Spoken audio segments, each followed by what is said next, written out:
We've got Waseem, and then we're going to wrap this up. Assalamu alaikum. Walaikum salam. Can you hear me good, Mufti? I can hear you very clear. This is the clearest anybody's been actually tonight. It's my fancy gaming headset. All right. Whoa. Where are you joining us from, Waseem? I'm from Toronto. Toronto. Yes, Doing yes. it, man. Doing it. With the games, with the game headsets, they don't work with regular devices, do they? Like iPads and or like Yeah. phones and stuff. Yeah, they do. They do. Do they? The wireless Yeah. ones? Oh no, this isn't wireless. This one's I got a wired one. Oh right, okay. Yeah, okay. yeah. But I would assume they do. I would assume they can connect Bluetooth or whatever. No, because a lot of the good ones I've seen, with all the Dolby surround sound and everything, they usually say requires Windows or something to operate. So they usually say on there like requirements. Oh no, if you want the surround sound. Yeah. That's you got it. The proper. Then you have to. Yeah. Then you have to. I can hear these guys sneaking up behind me when I'm playing games, So. Whoa. Yeah, it's all right. That's something I've got to get into. You know what? I got to start playing some games. I guess I actually brought this ages ago to think. You know what? Maybe I should try playing some games sometime. Never really got round to it. Yeah. Wow. Yeah. How is everything, Mufti?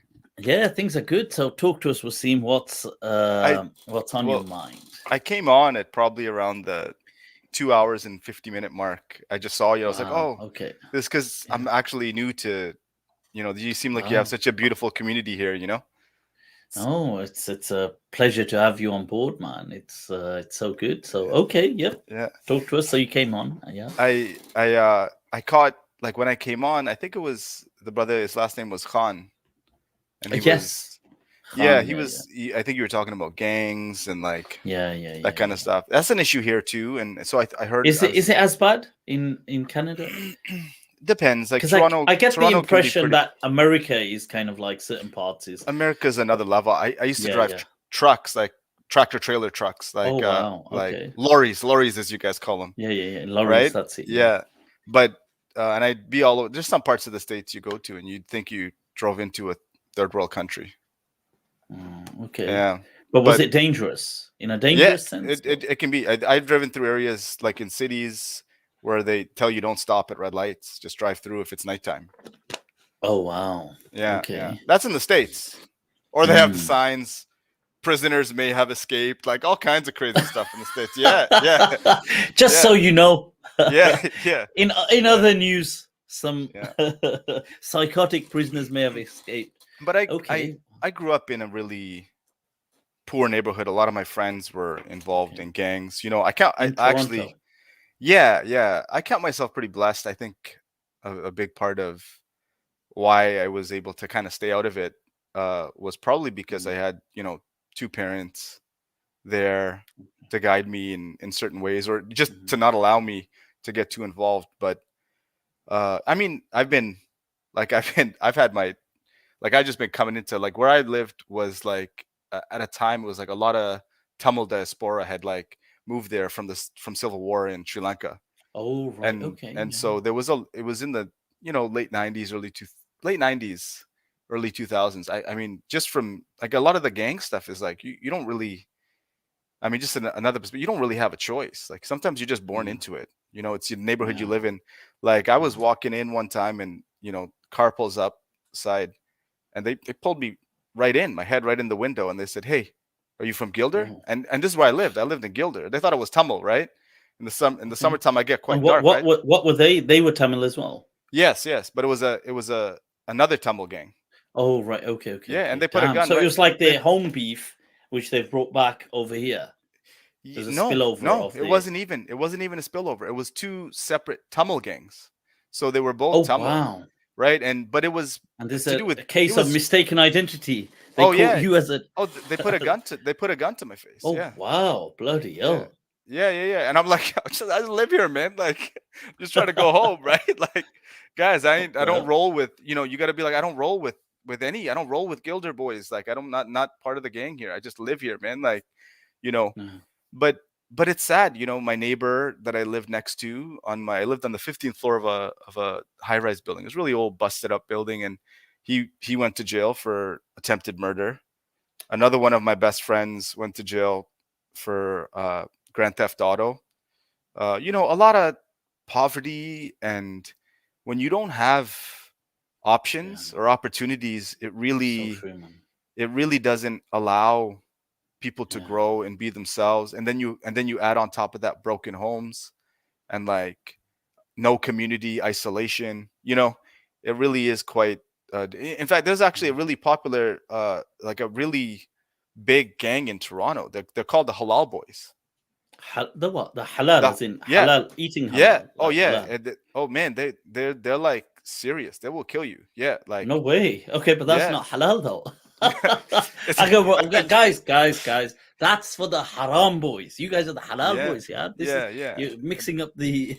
there's a lot of like non-Muslims too that are part of it. What's interesting is that's a serious gang, by the way. We're not joking. I am not joking. It's serious. Yeah. When I was a kid in the neighborhood that I lived in where the school that I went to, a lot of the gang violence, there was another gang called Paki Palace. Paki Palace. Yeah. Seriously. Yeah, and these guys were serious. Some of them were like Hafiz of the Quran, and they were like gangsters, like full on gangsters. Wow. Yeah, they'd be reciting Quran at madrasa, and then like I heard that you see. So this is where you need to correct my kind of general trivia about Canada. So some of the Canadians that I was speaking to, friends. Look at that air of all right, creating that ambient. I like it. I really shouldn't be. I'm getting over COVID right now. So they were telling me that you see they said that the Desis who live, because we were discussing and they were doing this kind of contrast with the UK, and they said, well, the Desis that live in Canada, the Pakistanis are all kind of very educated, very professional, all into like working, like they're not of the kind of working class or that kind of stuff, or even that kind of gang thing. And he said that this was more in Canada. It was like the Sikh thing was like that. And because what had happened is the reason the conversation began, they were asking about Pakistanis in the UK. And I mentioned that because the Pakistani here, unfortunately, it's not very pleasant. The kind of because they came from rural backgrounds, so the education was not big on the horizon, and then they just got into a lot of drugs and stuff like this. So they seem to, in many ways, very visible or dominate even some of those spheres. So when we were speaking about this, he said, oh, that's really strange, because he said it's the absolute opposite, because he asked what are like the Indian community in the UK like Sikhs. So I said, well, I mean, they're there as well. And they generally are better, like they're more involved in education, in careers. They're a bit more kind of towards that kind of middle classy kind of stuff.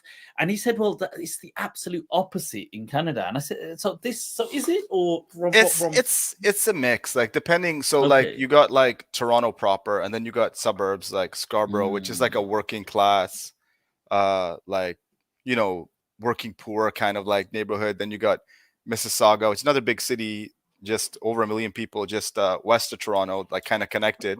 Wow, what's it called? Mississauga. Yeah, and then and Brampton too. This is all they call it the Greater Toronto area. All these areas, and so those areas, you're right, it is. And Markham, north of Toronto, is all like generally business class, like immigrants. And so they're better off, and usually if you do get like drugs, and it's just usually kind of like more like, people wanting to chase this, like, just this like this dream, this Tony Montana dream or whatever, right? But in like the area, like in Scarborough, in the neighborhood that I grew up in, I mean, it wasn't a lot of Pakistanis. There was some. I had some friends, but there are definitely some Indo-Pakistanis, also Tamils, like Somalis. Like it's a very Toronto's got the most diverse city in the world. So over 140 languages spoken in Toronto. Wow! What the hell? Yeah. Wow! It makes for great food, but it's but I mean, I think I just wanted to, like, my thing was, it's so important to just, you know, Yeah. they're human beings, man. Like my friends that got involved, they were good people. You know, they were good people that unfortunately didn't have good choices to make. And, you And know, sometimes that they didn't have the, some of us are kind of lifted out by, maybe it's not even apparent when we're being lifted, but by people around you. Like you mentioned, it could be parents, it could be maybe elder family, it could be siblings, it could be friends, it could be somebody, maybe an opportunity some point, somebody got you on, you know what, you tag along with me, this is my work thing, this is what I do. And you start to learn, you get out of an environment, because a person is so contained, it's restricted to his environment. Yeah, Man, yeah, that's for sure. so. I mean, I could have easily fallen into dealing drugs very easily. It was a it was a very good possibility, but I just knew that if I ever got caught, my dad would kill me. Like Wow. he would have taken me back. He would have, my family's from UP in India. My dad's family's from UP in India, but Wow. both my parents were actually born in Guyana in South America. Okay. Oh, in Yeah, South America. yeah. So Wow. my, Okay. which is like part of the, like, Guyana's the only English speaking. It was a British colony, and so Okay. basically after slavery was ended, they brought like indentured workers from India. Mm. This is Oh, yes, yes. pre-partition, right? Oh, yes, And yes. you know This they is like Trinidad and in those yes, areas. Yeah, yes, yeah. yes. All part of the West Indies, what they call the Part of West the West Indies. Yeah, Indies. Yeah, yeah. yeah. And so yeah, there's, you know, my parents were working class. Like my dad was I an auto remember, worker. or was it? Is it? What's his name? Or was it Russell Peters? Russell Peters, yeah. When he's making a joke about that, he's saying like, okay, so the guy that came up with that idea to say, I know we need like labor, and he goes, have you ever looked at Indians? It's like, it's like, okay, we could do your accounts for you. Yeah.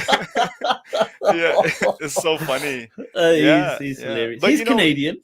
He's yeah, Canadian, yeah, isn't he's he? Canadian. Yeah, It's yeah. crazy because, you know, I have a lot of, I mean, I have a lot of relatives and they don't speak about it, but like when you see them, like they look pretty white, they got gray eyes, and it's because, you know, their grandmothers worked Gray on plant. eyes. Wow. Yeah, because they worked on plantations, so they were probably Oh, raped, right? Like oh, the oh, grandmothers and okay. stuff. So it's Wow. kind of sad because, but they almost carried as a badge of honor, some of them, like, oh, you know, I'm fair, I'm this, because, you know, the culture we live in.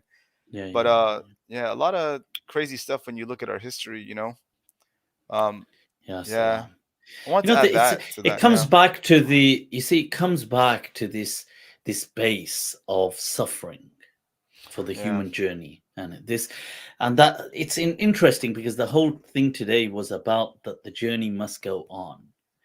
yeah, And I think, you see, there is a nobility in embracing the suffering, but then at the same time not in perpetuating or in kind of extending. Like, you're not, like, so many of these tragedies and so much of this suffering is afflicted by people onto another, or one person onto another. It's not, yeah, there's already suffering. Life already necessitates suffering, even if people ain't going to be afflicting it onto you, yeah, which is yeah, enough, which is really the suffering that a person's supposed. And then on top of that, you've got, people just, yeah, it yeah. makes you The think. Yeah, it's sad. The other thing that I find I love that you talk about is psychedelics, Hmm. because I had sent you, I think I sent you just an article about uh, psychedelics and Islamic architecture. I don't know if you remember. Oh, Uh, yes, yeah, yes. yeah, Waseem, yeah. what your Wasim name there Khan. is some. Oh, my name there Waseem. is Abu Ruhalito. Yeah, that's it. That's it. Yeah, That's it. yeah, yeah, Yes, yeah, yes, yes. yeah. Oh, of course. Yes, Right. I'm yes. thinking right now. I didn't recognize that was you, but I was thinking that. Oh, Hmm. because your picture is there. I was thinking, oh, but it's familiar, and I'm trying Yeah, to put a place to it. But okay, yes, of course. That yeah. was really. It was a fascinating article It was really for the good. Yeah. viewers.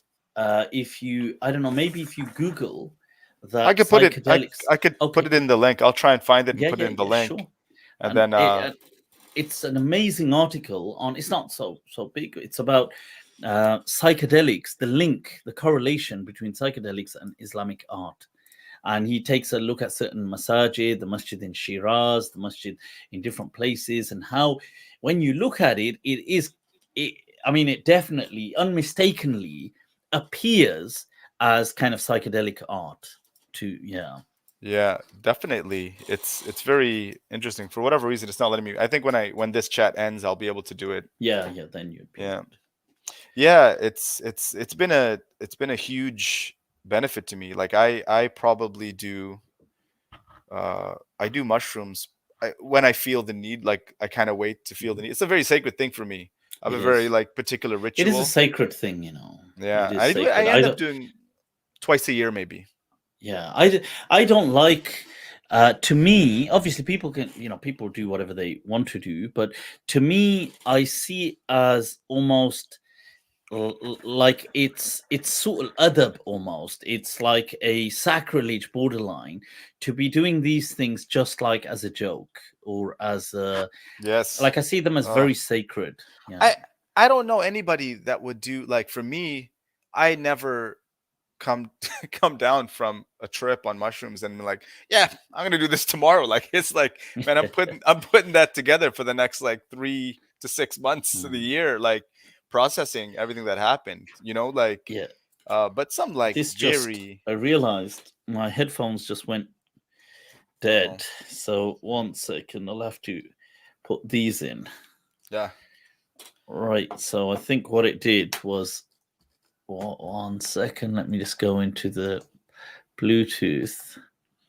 Yeah. Can you hear me? All right. Now? Yep, it dropped dead. So, all right, where are they? Here they are. Okay.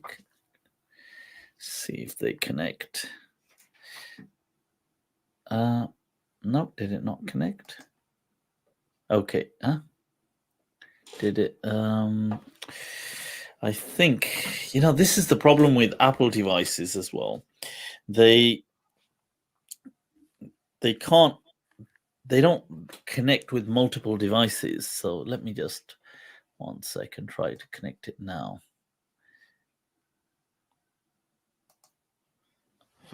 Not still. Can you hear me? Mm-hmm. Not yet. Let's. What is it connecting to? Is it connecting to this phone? Why is it not connecting to that? Let me take this Bluetooth off. Let me try it now. Let me see.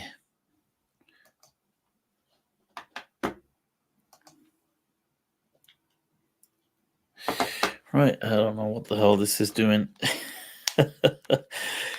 Honestly, this is this. Or actually, you know what? I may be able to just plug it in. Be able to actually just put this on a cable. Maybe that could. Oh, yep, you're back. Yep. Okay, I could just connect it with the cable. I've got a charging cable for some reason. This. Yeah. All right. This 1 second. Yeah. Yep. Sorry, you were saying Yeah. This one experience I did. What I don't know. You must know of Terence McKenna. Of course. Yeah, and so he talked about the heroic dose, and I was like, yeah, I'm gonna do this. And I went. Whoa. I took 5 grams of mushrooms, which is, for anybody who doesn't know, is quite a lot, right? And I was home by myself. The kids were at their grandparents, and my wife was away. And I said, I took this, and I went and turned off all the lights, laid down in my bed, and I was like, okay, let's see what happens. And oh man, Mufti, like I didn't like you talk about. It's a very bizarre, like, alien feeling. You don't exist anymore in the way that you feel like you do. I remember feeling this, like, and looking and seeing this vastness. It's like this feeling of, like, and we get this feeling sometimes, but it was so extreme. It's like what's the word? Sublime. The feeling of sublime. Yeah. Like, I remember feeling this one time. I was out canoeing in like a river, And it was silent all around, and I'm just canoeing. The water's still. I'm going down this river, and I can't see how, like, the river's maybe just like 3 lanes wide, right? Okay. 3 car lanes wide, and I'm going down this river, and I look down, and from the depths, I have no idea how deep it is, but from the depths, I'm seeing these giant boulders just slowly coming up as I'm going, and just below the canoe, maybe a foot below the canoe, and then This slowly is arching down. actual, or not on the trip? This is actual, right? Yeah, this is actual. Yeah. But seeing that leaves you with it, because then you're thinking, oh my God, this is deep. Like, these boulders are not small. Like, they're like going 30, 40, 50 feet down. And I'm looking at them saying, oh my God, I feel so small. It's like an awe and a fear at the same time. And when you on these psychedelics, oftentimes it's that, but so overwhelming. Like, you're so overwhelmed by this feeling. I remember feeling like the vastness of the universe, to the point where you're like, this is never going to end. Like, and it's not even your visual, it's like a feeling too that goes with it, like. Yeah, no. And there's a qualitative awareness that happens, because they've done, if you look at the fMRIs, and people can Google them, the brain scans of people when they're on these things, their brain is lit up. And what's amazing is the new synaptic kind of pathways that are being created. It's crazy, because, like, so the way the brain works is that obviously we've got billions of connections, synaptic kind of connections throughout. But so there's this Hebb rule, which is that, you see, when an axon kind of fires, and it takes a particular pathway. Now, a pathway that it has used, it is more likely to repeat as opposed to using a unused pathway. So it's a bit like, and it's interesting, because at a macro level, one could say symbolically, it's like us. Like, you go to a supermarket and you park your car, but the next time you go, you probably park it in the same place where you parked it last time. But the first time, it's free game. You can park it anywhere. Yeah. But the second time you go, we're creatures of habit. Yeah. We go back to where we were. If people go into a mosque, they put their shoes. The next time they come, they put their shoes again where they put them the first time. So in some way, at a micro level, that's like the Hebb rule in the brain, with the axons firing. So it uses the same one. Now, what happens is, with things like the sacred kind of plants, new networks are created in those moments, and they can see the scans of where it's on. It's all lit up. Yeah. And they're making new. And this is why, new connections. So this is why you have those realizations all of a sudden as well. Like, whoa. Yeah. It's really such an overall. And I feel for months after, I'm more empathetic with my children. I'm more empathetic with 100%. People around me. It really changes you. These things are all about love. They are all about love and positivity and compassion. There's a great documentary. I don't know if you have it on Netflix in UK, but there's a documentary. If somebody's in Canada that's watching, it's called Fantastic Fungi. I've seen it. Yeah, and it's epic. It's very good. It's and epic. Yeah. It's just fungi are made. They predate plants on Earth. Yeah. And it's not, wild, because they're mushrooms so ancient, are, mushrooms are fungi, however they want to say it.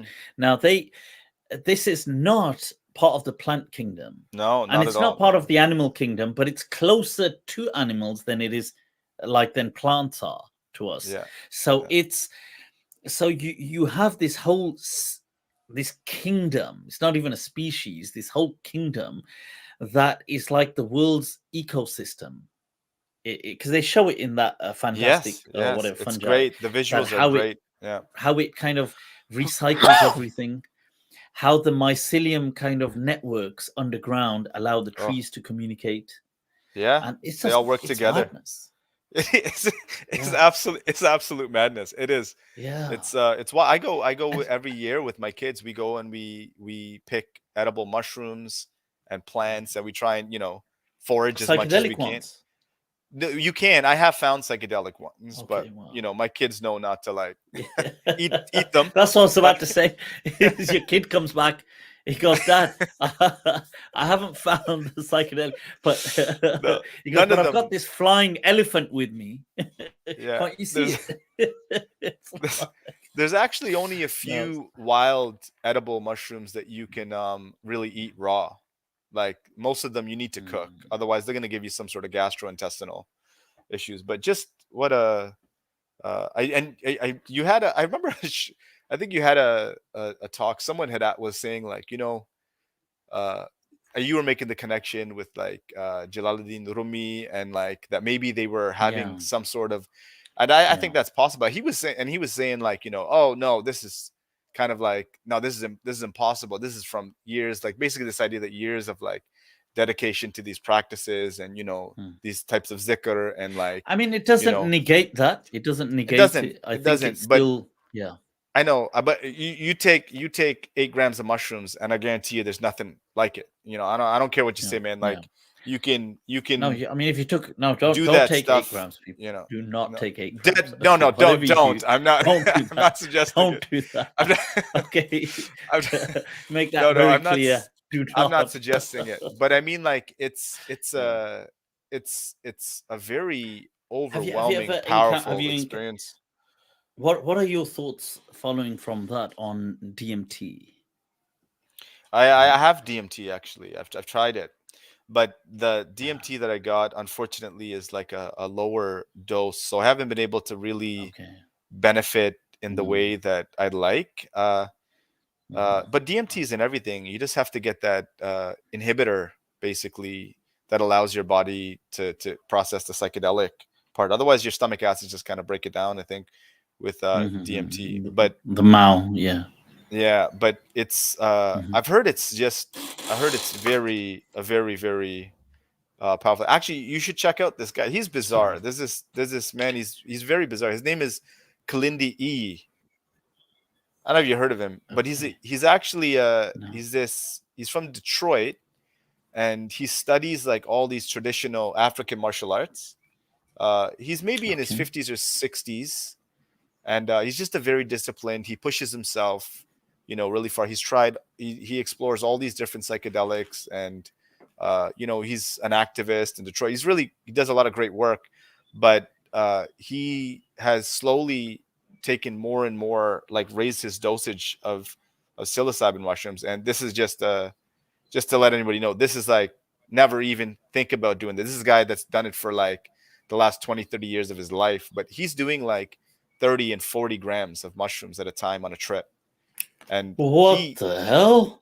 Yeah. And his oh man, I actually don't know how to take him. I mean, this guy has stories about like him. He's like, he said this one story. He said he ended up in a desert, and he saw these two jinns smoking a hookah pipe, and he's telling the story, and I'm like, are you nuts, man? Like, what are you talking about, right? And then he's like, then he walked over, and they said, oh, we got a challenge for you. We got a challenge for you, or a task for you. And he's like, I don't take tasks from jinns. They're like, okay, well, have a seat, smoke some of this. And he's like, I'm already high. I'm not smoking anything else. Like, I'm already here. And then, you know, he's got these crazy stories. And I think they are his experiences.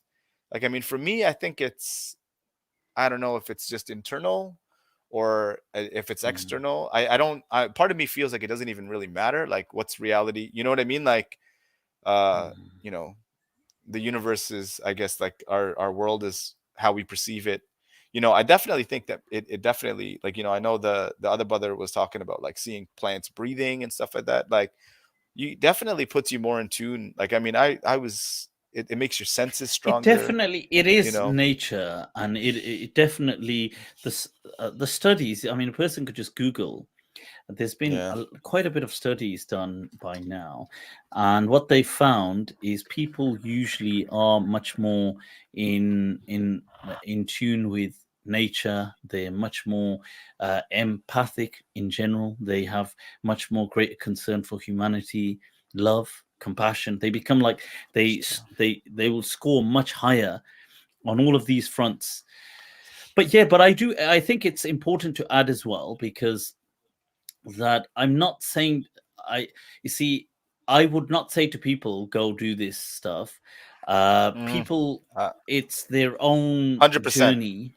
And 100%. you see, It's not for everyone. For everyone. It's not for everyone. No. And people have freaked out.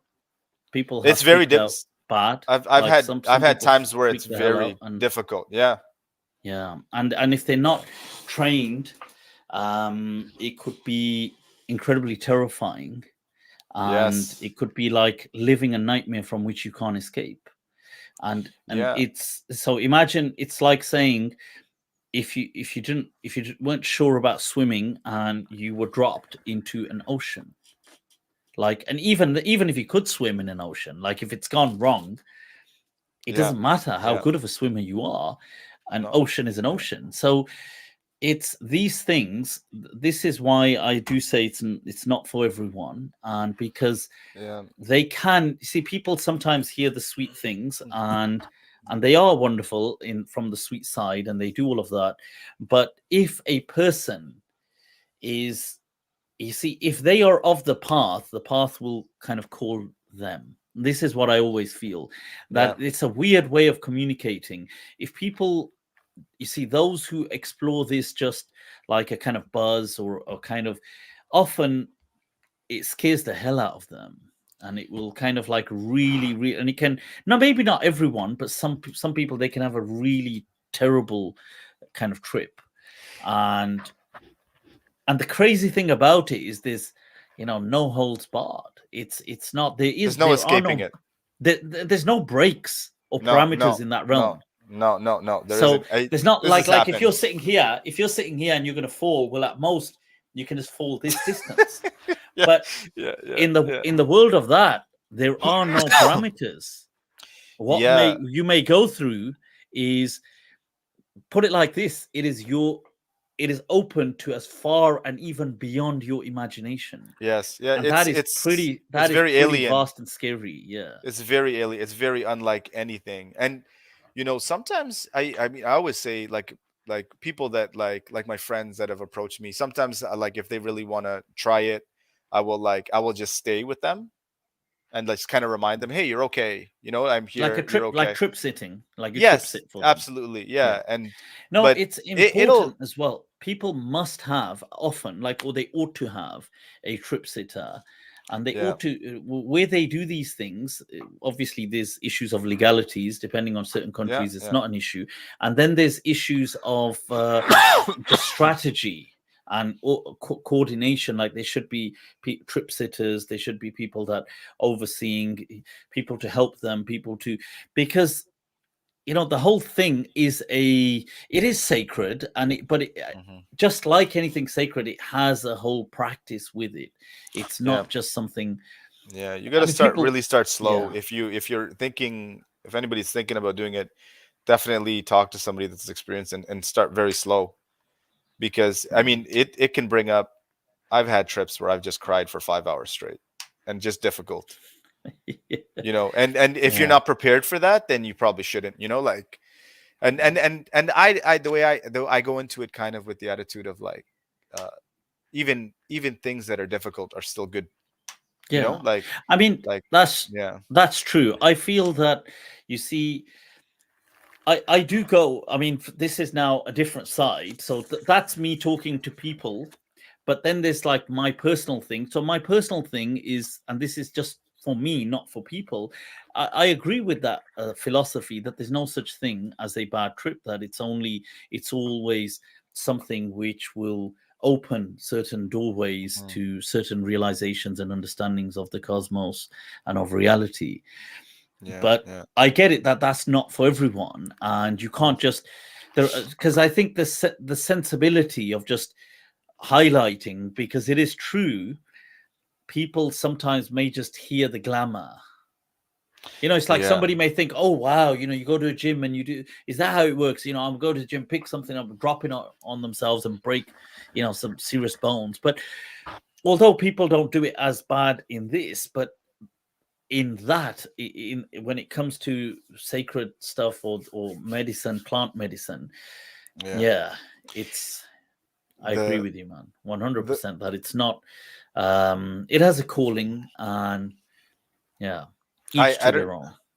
I don't know if you've heard of Salvia Divinorum. Yes. That was probably, it only lasted 5 minutes, but 5 minutes. What was it? it's Inhaled. Yeah, you smoke Inhaled, it. yeah. Yeah, Right, and it only lasts 5 minutes. I mean, it feels, it could feel very long, like when you're in it. You got I don't know how to pronounce the name. Kaya Moreira. Psychedelics brought me to Islam. May Allah bless your journey. Yeah. It's I still joke with my friend. I'm like, we're gonna wake up, because we used to live together. I'm like, we're gonna wake up in our living room, coming out of our trip, because it's the first time you realize how powerful these things are. Your reality, you're seeing a different reality that is just as real. Yeah. That is just as real as more real. Yes, Some would argue more real. Yeah. And it's not like dreaming. No. It's not. If it was like dreaming, it'd be no problem, right? It's nothing like dreaming. It's like this, except more real than this. It's so weird. It's such a powerful thing, and it's been so beneficial for me. Like, DMT is like that, but to the other level. It's like advanced. Yes, it's not easy to come by. No, I get that. Yeah. In Canada, 5-MeO DMT is not. I think that's still legal within Canada. 5-M, which is like the kind of daddy version to DMT, right? Which is basically just sheer death, going through and true death, and then just ceasing to exist and then existing, and you're like, what the hell was that? But you know what? It's what I do find amazing, though. I mean, what I find kind of amusing, though, is I get it that these things are not for everyone. I get all of that, but the control that governments do over stuff like this, I find it absurd. It's shady too. I mean, the whole anti-war movement was born out of psychedelics. Yeah, and exactly. I think there's something too. I think they realize that this really does connect people. I mean, they've realized that if we allow people to alter their consciousness, these will not be sheeple. You won't just have these sheep. They will be people that gravitate towards love. I mean, 100%. En masse. Yeah. Like that, you could not, like this Russian thing, this thing going on right now could not happen if people were like if people were consuming things and they were on this kind of state of love. This is why, like you mentioned, the hippie era. The hippie era was all about this, wasn't it? Love and spirituality, and this is where it came from. Yeah, I think they had it without.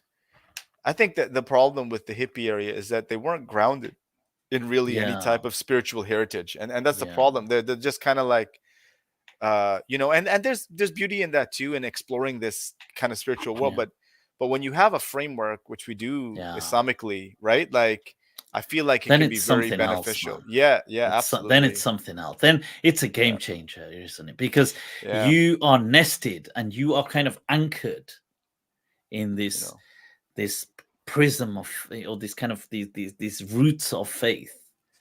And there's this do you listen to hip hop at all, Mufti? Not much. No. There's this album by, he's a pretty mainstream artist. His name's Logic, and it's like two albums ago, but he has this intro. It's very Sufi, the intro to it, like the concept behind it, and he's talking to this. He's like years in the thousands of years in the future, something like that, on a spaceship, and this thing's questioning him, and they're like, oh, and basically what he goes to say is that, like, you haven't fulfilled your life until you've lived as everybody, as like yourself, as the poor person, as the rich person, as like, from everyone, from the most detestable to the best. And it's kind of like this weird connection that, we're all human. It makes it, for me, like when I think about these things, I think about like, man, I used to see, like, I mean, I was out there, man, like I was ready to like head overseas and like join some sort of mujahideen like group. Like I have a weird like history, and like,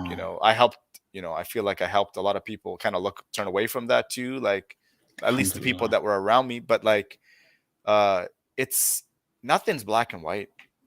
Yeah. Did this stuff help you kind of navigate away from that and stuff? Or no, this was more back then, was very like funny enough, I was this is when I was like in my 9/11 happened, and I had like a identity crisis. I was very Muslim. I was like, I felt this need to be like wear my kufi and like go to school and like I'm Muslim. What you got to say about Muslims, like it's very complicated. And then I'm like, what do I actually believe? Like, what do I, and then, I think a lot of people went through that when 9/11 happened and kind of re-engaged with their spiritual heritage and, and that it's a growth. It's a, we all grow.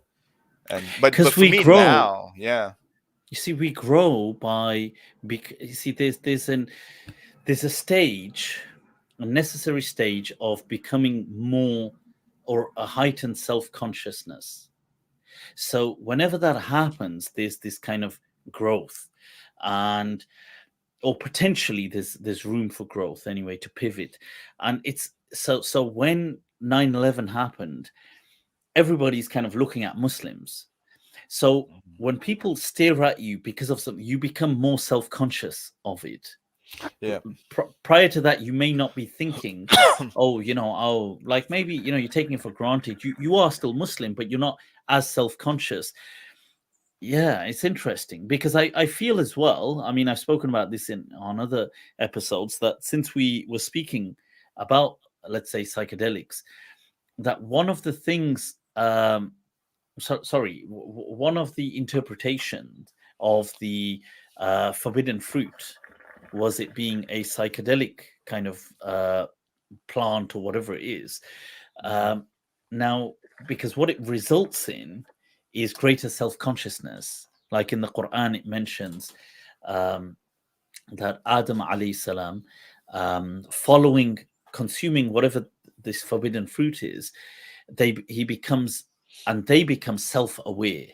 Greater self-aware. Like they're already self-aware, but they have a higher sense of self-awareness, that they get embarrassed, that they want to cover the nakedness, which is to do with like, so shame ties into a higher sense of self-awareness. So being more self-aware. It's very interesting. It's very interesting. I don't want to keep you, Mufti. I know it's late, and I just want to tell you, I'm very thankful, for the stuff you put. I happened on your stuff a couple of years ago. I think it was probably a couple of years ago, and it was just like Salat according to the Maliki fiqh, because I became Maliki a long time ago.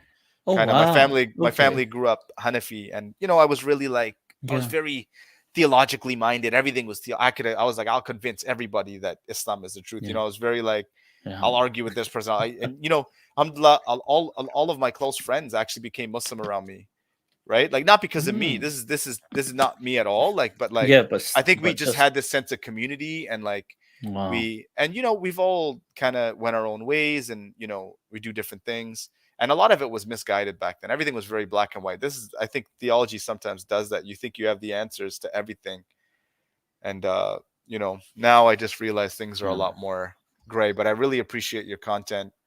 And I think a lot of people do, because I've always approached it from a more philosophical, like now I approach it definitely from a more philosophical perspective. Ibn Sina and Ibn Rushd, these guys are like champions in my mind, like, so shukran, man. Waseem, I really appreciate your words. May Allah bless you, and we will stay connected, and we'll stay in touch for sure, inshallah. Do definitely send anything. Coming to Canada?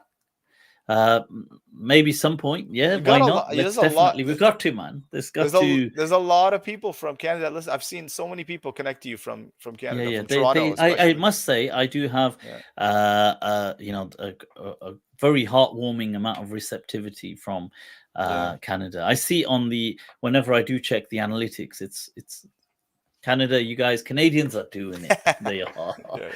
So take care, man. Speak soon. Okay. Much love. Yeah. Allah bless you. Assalamu alaikum.